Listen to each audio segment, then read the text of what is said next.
All right, welcome to the second video of the mini-series Project Execution. And on this video, I want to talk about project decision making. So, project decision making. What are good characteristics of a good decision making process? Well, first of all, it focuses on the goals that a project must be served. Every decision you have or every decision that you take should be oriented towards achieving the goals of the project. Number two, it should be based upon available data, and that means it should be based on facts or on data that you have collected that can support your decision.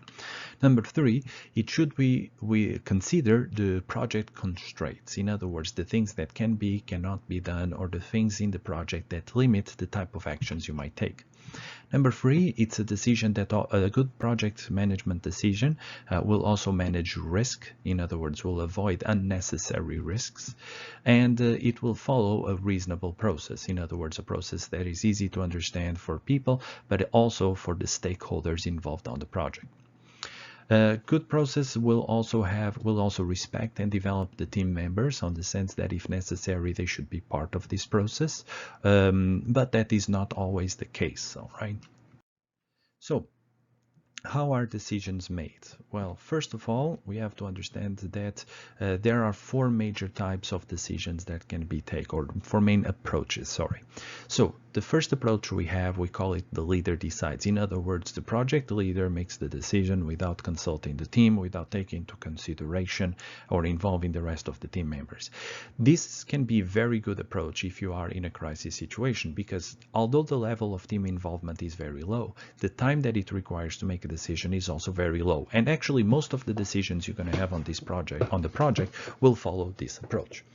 The second strategy you might have is when leaders ask the team members for input, but they are still the ones that make the final decision.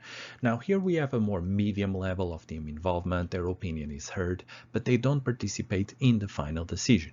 So obviously what we see here is that because you involve more people, then the time you're going to take is also more, it will take more time. So I define this as a medium time requirement. The third option we have is the leader gathers the group together for input and then he decides. So rather than going and ask a couple of team members, rather it's more of a focus group. Everyone discusses on the same meeting, therefore it's harder to organize and to dictate. But at the end of the day, the project manager is still the one that makes the final decision. Now, this has a much higher level of team commitment, obviously, but it will also require much more time. Finally, the one that requires the highest amount of time, but it also has the highest amount of team involvement in the decision, is when the leader gathers the group and the decision is made upon consensus of the whole team.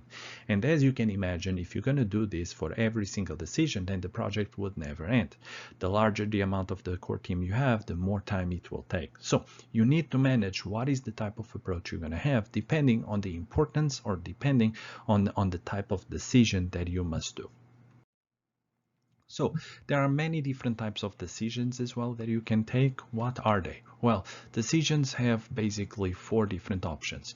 Let's analyze the different variables affecting them. The first one is information stability. So in other words, is the information that you have available, is it fixed or is it something more fluid, something that tends to change over time? Okay, for example, information such as demand conditions, all right, demand conditions, something more fluid, while, for example, capacity of production of factory, something more fixed. The other variable we have is information reliability. So is the information you have something based on facts or is it something more based on opinions? And then here you're going to have several different options that must be considered. So the first option you're going to have is called final decision. Now, in final decision, basically what happens is this decision will be a base key decision on information, and therefore it's the type of decision that is the easiest one because your information is very reliable and it's all fact-based. So you just make one decision and that's it, because you know it's the best decision since you have the best, all the possible information you could have. The second one is when you have facts, but the problem is that the information stability is quite fluid. In other words, it tends to change. For example, unemployment rates or data about economic growth. Now here what you do is you decide on the boundaries. In other words, you use this decision to eliminate options. You don't know where you're going. for example, but you eliminate certain options. And this ensures that the program plan will refine the information.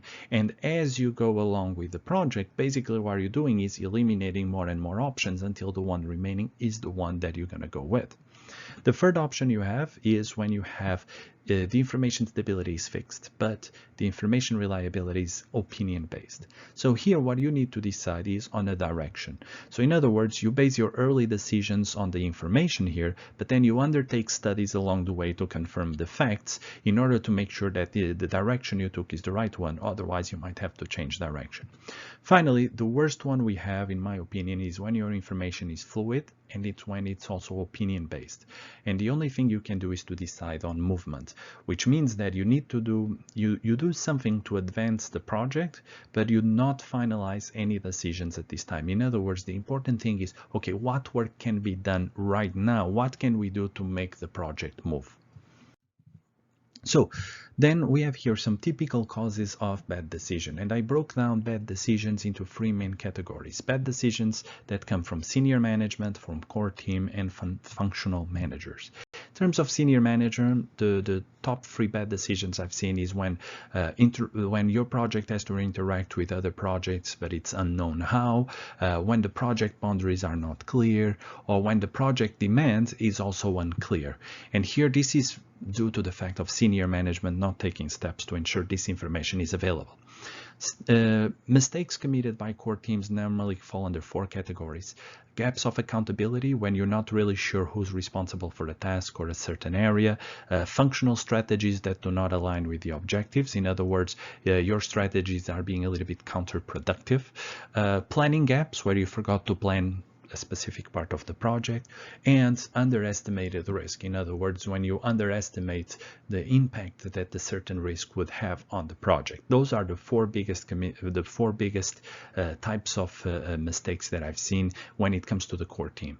Finally, when it comes to functional managers, people that are responsible for specific functions in the project, I see mistakes that occur mostly in two main categories. Number one is overcommitment across too many projects, and then they end up lowering the quality of certain areas of your project, and this can be very bad.